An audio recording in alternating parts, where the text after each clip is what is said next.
Howdy friends, welcome to the Eclectic Sam YouTube channel and welcome to my eclectic corner of YouTube, where I predominantly talk about eBay reselling and reselling in general, but from time to time we may go on a trip, may talk about history or things that I enjoy, just my eclectic life. Before we get started, you see down below that subscribe button? It doesn't cost you a thing. Go ahead and hit that. It helps me out. Plus, it gives you the ability to see what's coming in the future. Today is a rainy Saturday here in North Georgia, and I really didn't feel like getting out, going outside to my eBay building. So I thought I'd try and catch up on my what sold videos and tell you some of the recent things that sold on eBay. The first thing that we sold in this lot of items is a PCV valve. Sold for $8.99 with free shipping. And that came from the lot of NOS car parts that I got. And I had about 18 cents into those. Those sure are selling well. Another item here, we have the Confederate Challenge question book. About the Confederate Army during the Civil War. Sold for $8.99 with free shipping.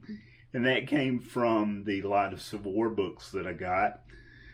Paid about $1 a piece for those.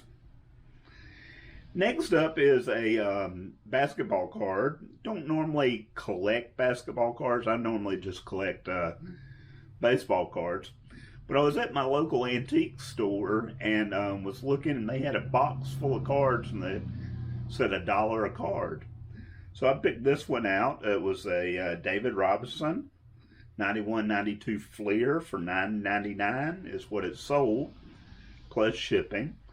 It had $1 in it, like I said. But something that I didn't pay attention to if you're selling cards is look for different variants. It may be like the original card, but something different about it, like different colors or different advertising on it. This was from a Tony's Pizza. The Fleer cards had Tony's Pizza advertising on it. And this card was actually worth more than the base card. So I should have paid attention to that because they had a lot more of them. I would have bought all of them if I'd noticed that. Next up, we have another basketball card. Got in a big lot of cards that I purchased on eBay. It is a Karl Malone Skybox card, sold for $2.99 plus shipping. And I had about 49 cents into those. Next, wasn't a big profit on this because I really didn't look them up when I bought them. There's a lot of two Delta Airlines little condiment cups that back in the day when they used China on the airlines, they would put like nuts or salt or whatever in them and serve it to you. These sold for $12.99 plus shipping. And I had about $5 into those. So wasn't a good buy. Still made money, but wasn't the best buy in the world. Next up, I'm selling off some of my personal collection statues. I'm changing the way that I'm going to decorate and everything, and some of them just won't fit in the way I'm going to decorate. This one was a Gentle Giant from the movie Sucker Punch. Really underrated movies. I love the movie Sucker Punch. This was amber. It was a bust, so it was from a torso up. And it sold for $114.99 plus shipping. And I bought that actually on eBay for my collection. I paid $40 for it on eBay. So that's pretty good profit for something that I bought on eBay and then sold on eBay. Next up, another Civil War book. This one was called Cotton, Fire, and Dreams, the Robert Finley Ironworks out of Macon, Georgia. This book sold for $42.99 with free shipping. And just like all the other Civil War books, I only paid $1 for it. So a lot of those books in that collection are bringing real good money. You know, a lot of people say they don't like to sell books. But really, if you can get them affordably, books are one of the easiest, best things to sell on eBay. I just enjoy it. They're easy to photograph. They're easy to list. It's just a quick turn of your money. So, and sometimes you can make real good money in this case. Next up is a Roper shirt, Roper Western wear. Green plaid shirt, sold for $10.49 plus shipping. And I had about $3 invested in that one. Roper shirts usually sell for a little bit more than this, but this one had a little flaw on it that I did note in the description. Next up is a baseball card. It's a Bowman Jack Flaherty Chrome card. And it sold for $9.59 plus shipping. And that came from a lot that I only paid 49 cents a piece for.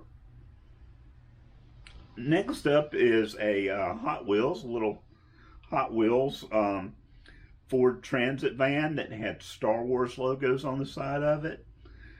Sold for $5.99 with free shipping. And that came from one of those little baggy lots that I like to buy at thrift stores that, you know, a lot of them will have several die-cast cars in them or several action figures. So I only had 25 to 50 cents invested in that one. Once again, it's an easy to list, easy to ship item. Next up is some Fleer baseball sticker stamps packs. These were unopened packs from 1982. They sold for $8.79 plus shipping. And I got those in a lot of something a while back. I'll be honest with you, I don't know how much I had in them, but it wasn't much because they're not very valuable. But, you know, turn it into a little bit of money at least.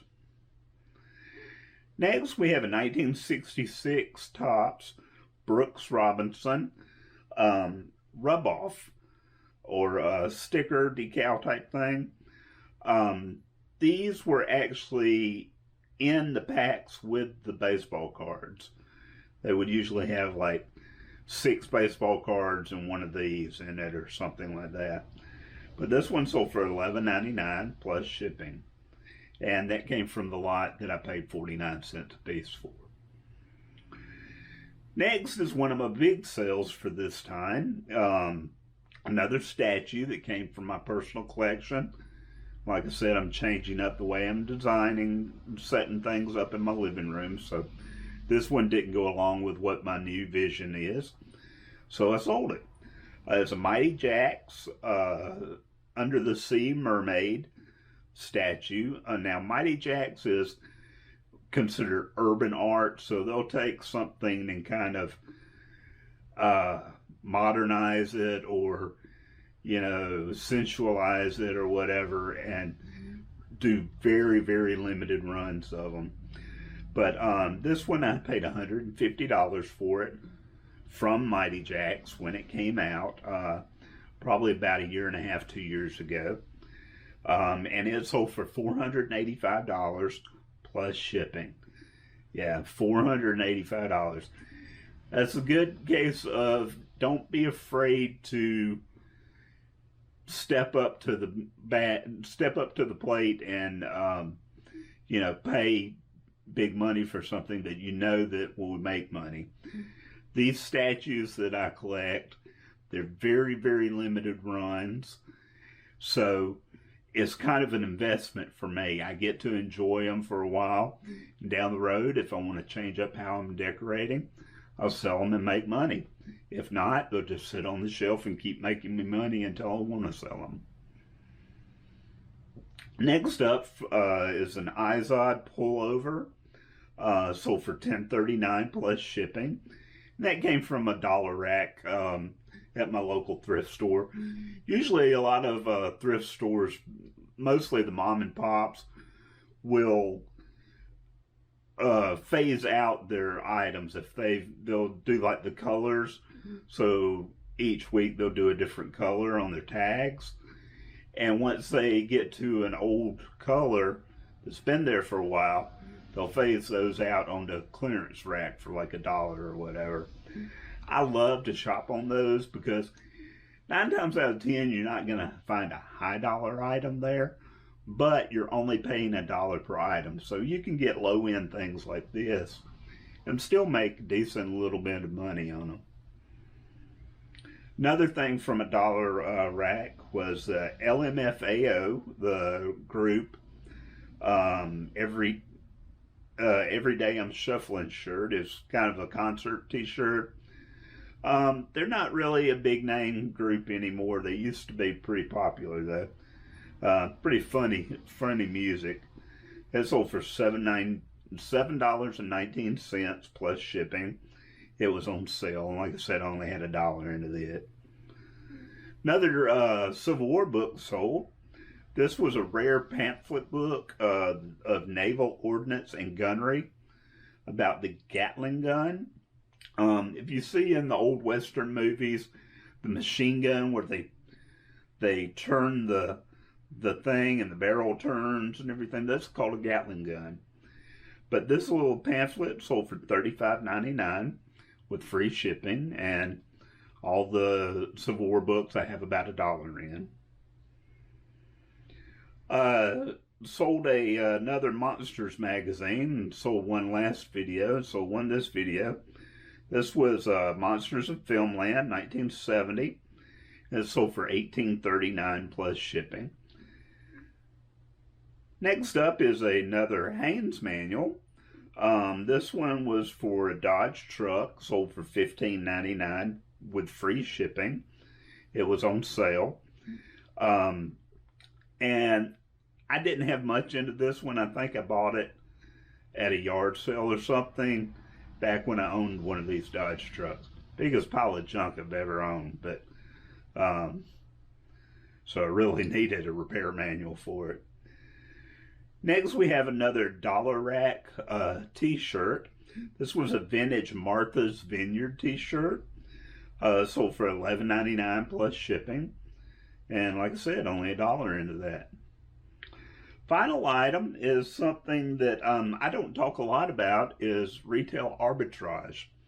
This was a Marvel's Avengers pint glass set. Sold for $17.99 plus shipping. And I had about $3 or $4, I don't remember exactly, into those.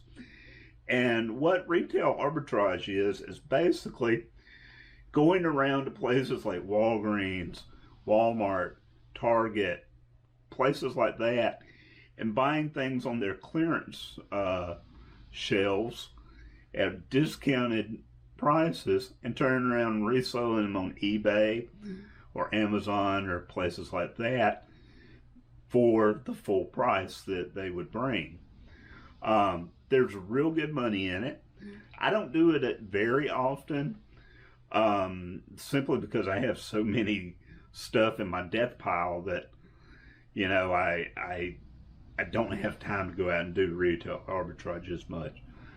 Once I get through all my stuff that's stacked up in my death pile of items that I need to list, I may start getting more into the retail arbitrage, especially doing like with Amazon and so forth.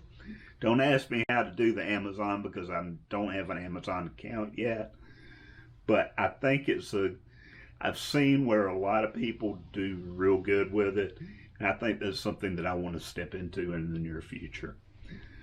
But that's everything that I've sold in this video. Kind of catching up in my what sold videos, and got a few other videos planned out for you in the near future. If you enjoyed this video, make sure you hit that like button, and like I said before, subscribe so you can see what's coming in the future. But until next time, my friends, I love you. Bye.